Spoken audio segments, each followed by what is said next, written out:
यहाँ पर सबसे बड़ा सवाल ये कि और कौन कौन इसमें संलिप्त पाया जा रहा है। तो देखिए किस तरह से दिल्ली के आरएमएल अस्पताल में इलाज के नाम पर मरीजों से रिश्वत ली जा रही थी और जब सीबीआई की टीम को इस बात की भनक लगी कि डॉक्टर और स्टाफ इसमें सम्मिलित हैं और रिश्वतखोरी का एक बड़ा रैकेट चला रहे हैं, तो बड़ा एक्शन लिया गया और गिरफ्तारी की गई है। देखिए इसी से जुड़ी ये रिपोर्ट।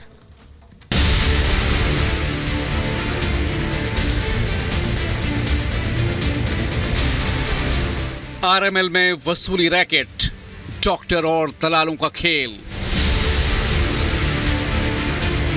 मरीजों से उगाही, उपकरण बेच कमाई। सीबीआई का एक्शन, 2 डॉक्टर समेत 9 गिरफ्तार।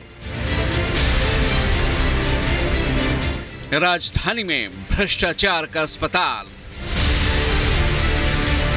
राजधानी दिल्ली में सीबीआई ने उस रैकेट का भंडाफोड़ किया है जहां एक आम आदमी अपनी रक्षा की आखिरी उम्मीद लेकर पहुंचता है, लेकिन वहीं पर उसकी जान की कीमत के बदले घूसखोरी और पैसा वसूली का सौदा कुछ सफेद पोश करते थे।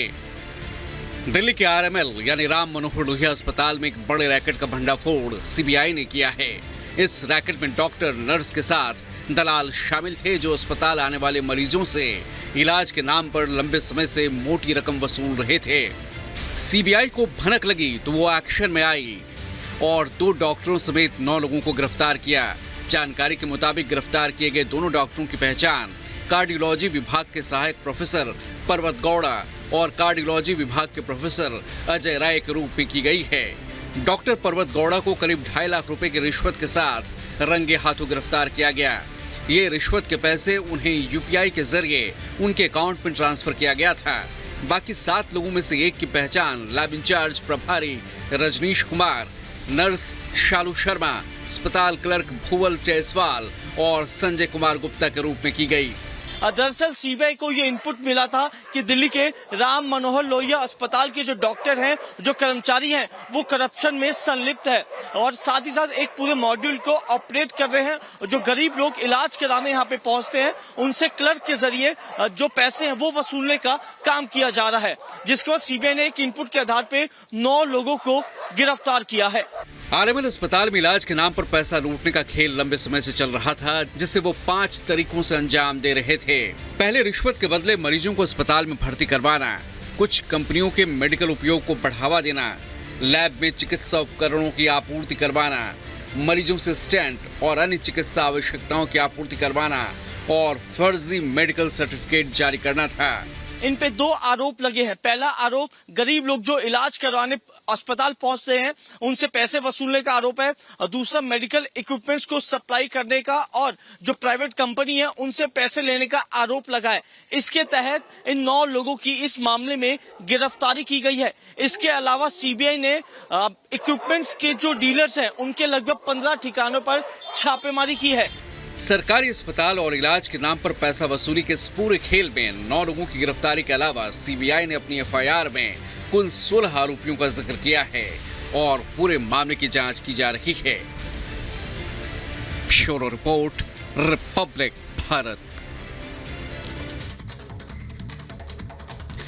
और बात कांग्रेस के एक नेता के उस बयान की जिसके बाद बीजेपी ने कांग्रेस की नीयत पर सवाल खड़े कर दिए हैं। बड़ी खबर यह है कि राज बब्बर ने नू हिंसा के आरोपी मामन खान को बहादुर साथी बताया। क्या राज बब्बर कांग्रेस के प्रत्याशी है गुड़गांव से और उन्होंने नू हिंसा के आरोपी मामन खान की तारीफ कर दी है। मामन खान को बहादुर साथी बताया। मामन खान का नाम लेते मुझे फक्र हो रहा है, ये राज बब्बर कह रहे हैं। अभिनेता से नेता बने राज बब्बर गुड़गांव से कांग्रेस प्रत्याशी हैं।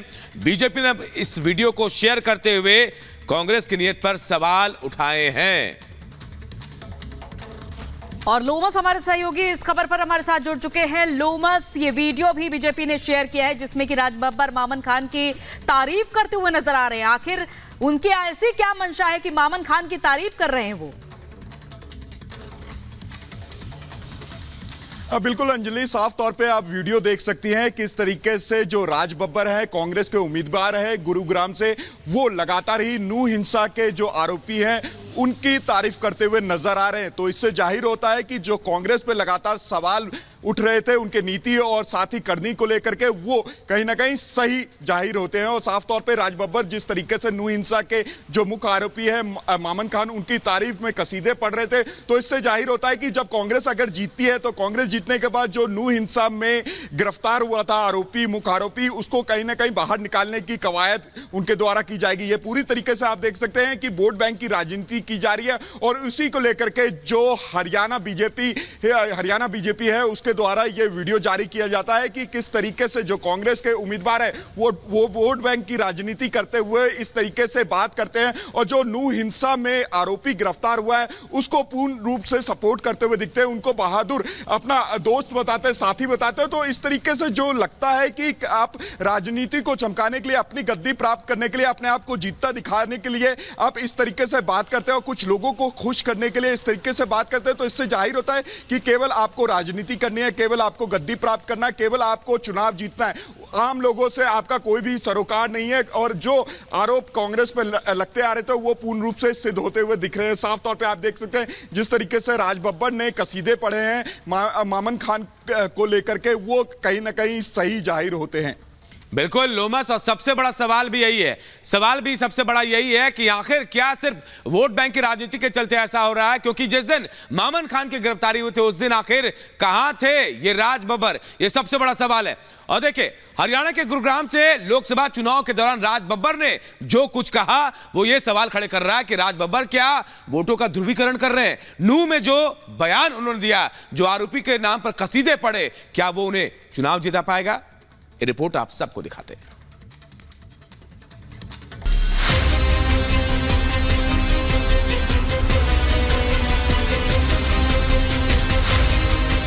हरियाणा की गुड़गांव लोकसभा सीट पर कांग्रेस ने इस बार दाव फिल्म अभिनेता राज बब्बर पर खेला है और राज बब्बर ने उससे भी बड़ा दाव खेलते हुए नूह हिंसा के आरोपी मामन खान की तारीफ करते हुए कर दिया। चुनावी सम्मेलन की जुगत बढ़ाते हुए मामन खान की तारीफ तो राज बब्बर ने कर दी, लेकिन मुसीबत भी यहीं से शुरू हो गई। एक नाम जिसको लेने से पहले ही तालियां बजना शुरू हो जाए, जिसकी जवानी हरियाणा की विधानसभा में अपना जलवा दिखा चुकी है और पूरे हरियाणा की प्रदेश सरकार की वो तमाम वो सरकार के लोग वो कहीं ना कहीं मुंह की खा चुके हैं। ऐसे बहादुर साथी का नाम लेते हुए मुझे फख्र हो रहा है, मामन खान। नूह हिंसा के आरोपी मामन की तारीफ करते हुए राज बब्बर बीजेपी के निशाने पर आ गए। बीजेपी ने मामन खान की तारीफ करते हुए राज बब्बर का वीडियो सोशल मीडिया पर शेयर कर दिया। ऐसे बहादुर साथी का नाम लेते हुए मुझे फख्र हो रहा है, मामन खान।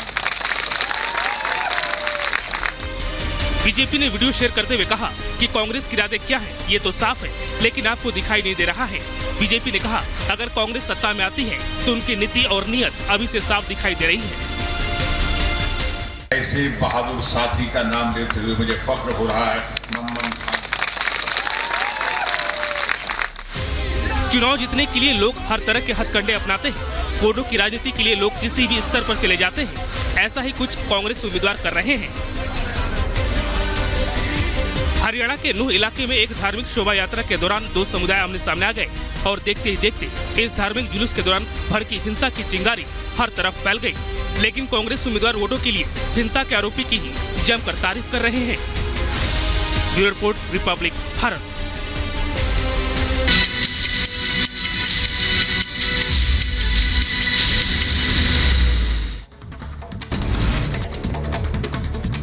तीसरे चरण में मतदान का आंकड़ा चुनाव आयोग ने जारी किया। 11 राज्यों की 93 सीटों पर 65.68% पड़े वोट। असम में सबसे ज्यादा 85%, जबकि यूपी में 57% मतदान।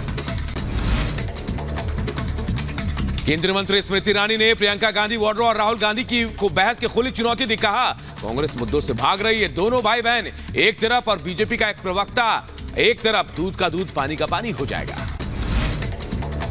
बीजेपी के फायर ब्रांड नेता नवनीत राणा ने माधवी लता के समर्थन में जनसभा को संबोधित करते हुए ओवैसी बंधुओं पर जमकर निशाना साधा। कहा 15 सेकंड में ही छोटे बड़े भाई का पता नहीं चल पाएगा। गृहमंत्री अमित शाह आज तेलंगाना में करेंगे चुनावी प्रचार। सुबह 10:30 बजे तेलंगाना के भोंगीर में जनसभा करेंगे। मुंगेर लोकसभा क्षेत्र में बीजेपी उम्मीदवार बुरा नरसैया गौड़ के समर्थन में वोट अपील करेंगे। नस्ली टिप्पणी को लेकर सैम पित्रोदा पर गिरी गाज। ओवरसीज कांग्रेस चेयरमैन पद से दिया इस्तीफा। कांग्रेस अध्यक्ष खड़गे ने पित्रोदा का इस्तीफा स्वीकार भी किया।